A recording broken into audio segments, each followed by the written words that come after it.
नमस्कार दोस्तों, स्वागत है आप सभी का निमी टेक्निकल क्लासेस में।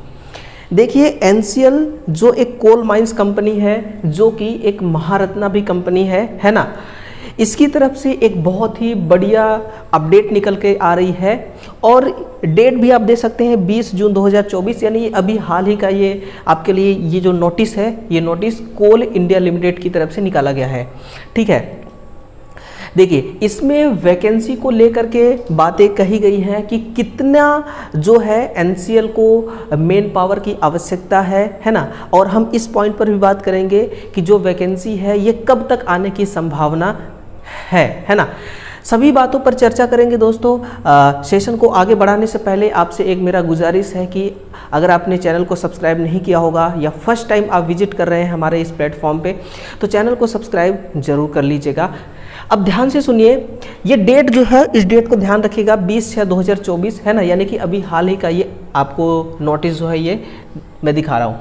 देखिए इनका सब्जेक्ट क्या है, इस नोटिस का सब्जेक्ट ये है कि रिक्रूटमेंट ऑफ, देखिएगा, recruitment of fitter helper, electrician helper और वेल्डर हेल्पर है ना। एनसीएल के अंदर 3 ऐसे हेल्पर की आवश्यकता है। कौन कौन सा? इलेक्ट्रीशियन, फिटर और वेल्डर। ठीक है ना। इनके लिए यहाँ पर क्या बोला गया है, डियर सर एंड मैडम, देखिए this is to inform you that NCL is in urgent need of following categories of man power details है ना। इनका क्या सब्जेक्ट है, मतलब कि सब्जेक्ट तो इनका ये है कि ये हेल्पर चाहिए, और यहाँ पर लिखा गया है कि जो एनसीएल है, एनसीएल को अर्जेंटली मेन पावर की आवश्यकता है। इनको अर्जेंटली मेन पावर चाहिए, कर्मचारी की कमी है। इस कर्मचारी की कमी को है ना, जो भी सीट, जो भी यहाँ पर एम्प्लॉय वैकेंट है, इनको, इस पोस्ट को, ये मैन पावर को ये कवर करना चाहते हैं है ना। तो कवर करने के लिए ये क्या कह रहे हैं कि जो इनका, देखिएगा, जो इनका ऑपरेशन एंड जो मेंटेनेंस एक्टिविटीज़ है ना, ऑपरेशन और मेंटेनेंस एक्टिविटीज़ है, ये कहीं ना कहीं मेन पावर की वजह से ये काम रुक रहा है, इसलिए मेन पावर चाहिए। मेन पावर में देखा जाए यहाँ पर तो किस डेजिग्नेशन में ध्यान दीजिएगा कि जो फिटर हेल्पर है, क्या है, फिटर हेल्पर। फिटर हेल्पर की रिक्वायरमेंट इनको कितना है, 1200 है ना, 1206 टोटल।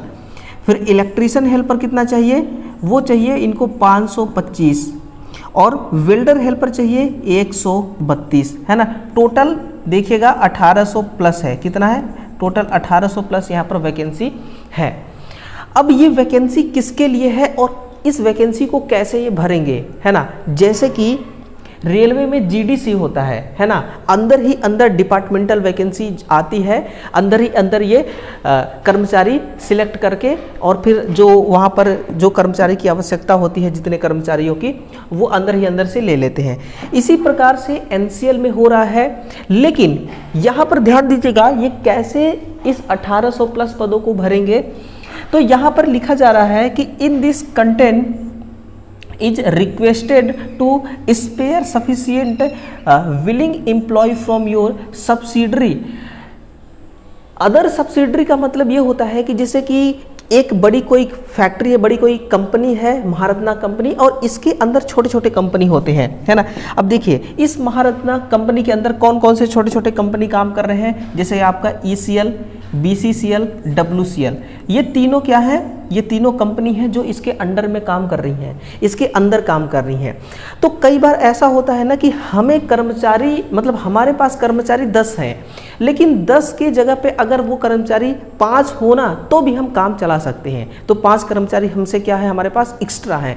तो इस एनसीएल का कहना है कि भाई जो सब्सिडरी, अदर सब्सिडरी है, यानी कि जैसे इनके पास अगर एक्स्ट्रा एम्प्लॉय हैं तो वो हमें क्या करें, वो हमें, देखिए यहाँ पर लिखा हुआ है ना कि सरप्लस, क्या लिखा है, surplus main power bye urgent incentive, यानी कि जो अदर सब्सिडरी, यानी कि जो इनके अंदर काम कर रही है कंपनी, उसके, उनके पास अगर एक्स्ट्रा कर्मचारी हैं तो वो हमें हमें दें, यानी कि हमें मेन पावर की आवश्यकता है, जितना एक्स्ट्रा कर्मचारी है वो हमारे पास भेज दें, है ना, हमें मेन पावर की आवश्यकता है। सरप्लस का मतलब यही होता है कि अगर किसी कंपनी में जितना आवश्यकता है, आवश्यकता से अधिक का कर्मचारी है उनके पास, तो उन कर्मचारी को ये अपने पास बुलाना चाहते हैं, है ना। तो अब देखिए, अगर देखा जाए तो जो टोटल नंबर ऑफ यहाँ पर वैकेंसी है, ये टोटल नंबर ऑफ वैकेंसी है 1800 प्लस।